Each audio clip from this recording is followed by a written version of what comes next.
Food days మీకు ఒక మంచి ప్యాకేజ్ అయితే చెప్పేస్తాను. ముందుగా నా పేజీని ఫాలో చేసి సబ్స్క్రైబ్ చేసుకోవడం మాత్రం అస్సలు మర్చిపోవద్దు. చిక్బళ్ళాపురంలో ఉన్న ఒక 5 ప్లేసెస్కి అయితే మెజెస్టిక్ నుంచి బిఎంటీసీ బస్సెస్ అయితే ఉన్నాయండి. ఒక పర్సన్కి వచ్చి 600 రూపీస్ తీసుకుంటారు. ఫస్ట్ ప్లేస్ అయితే నంది హిల్స్లో ఉన్న శ్రీ కనిమే బసవేశ్వరయ్య స్వామి టెంపుల్కి అయితే వస్తాము.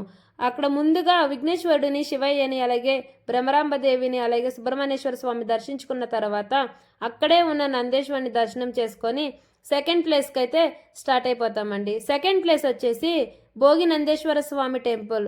అంతకన్నా ముందు అక్కడే ఉన్న వీరభద్రేశ్వర స్వామిని దర్శనం చేసుకున్న తర్వాత భోగి నందేశ్వర స్వామి టెంపుల్లోకి అయితే వెళ్తాము. ఇక్కడైతే ఫొటోస్ వీడియోస్ తీయకూడదని చెప్పారు. బయటే నేను కొన్ని వీడియోస్ అయితే క్యాప్చర్ చేసుకున్నా. పక్కనే కోనేరు కూడా ఉన్నదండి. ఆ కోనేరులో కూడా ఎవరిని వెళ్ళనిస్తలేదు. కోనేరు మాత్రం చాలానే బాగున్నది. థర్డ్ ప్లేస్ అయితే సరం విశ్వేశ్వరయ్య మ్యూజియం.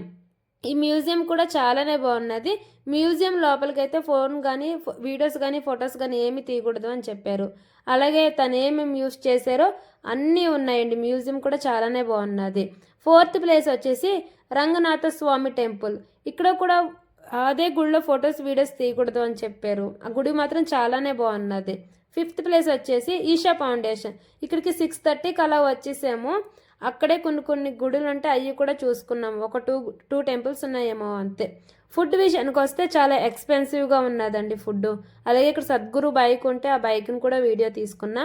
లైట్ షో అయితే 7:30 నుంచి 7:40 వరకు ఉంటుందంట. లైట్ షో గురించి చెప్పాలంటే చాలానే బాగున్నదండి. గూస్ బంప్స్ వస్తాయి అంతే. అలాగే అక్కడ అర్ధనారీశ్వరుల ఫోటో వస్తుందండి. ఆ ఫోటో మాత్రం చాలానే బాగుంటుంది. నెక్స్ట్ ఏ ఫుడ్ వీడియో అలానే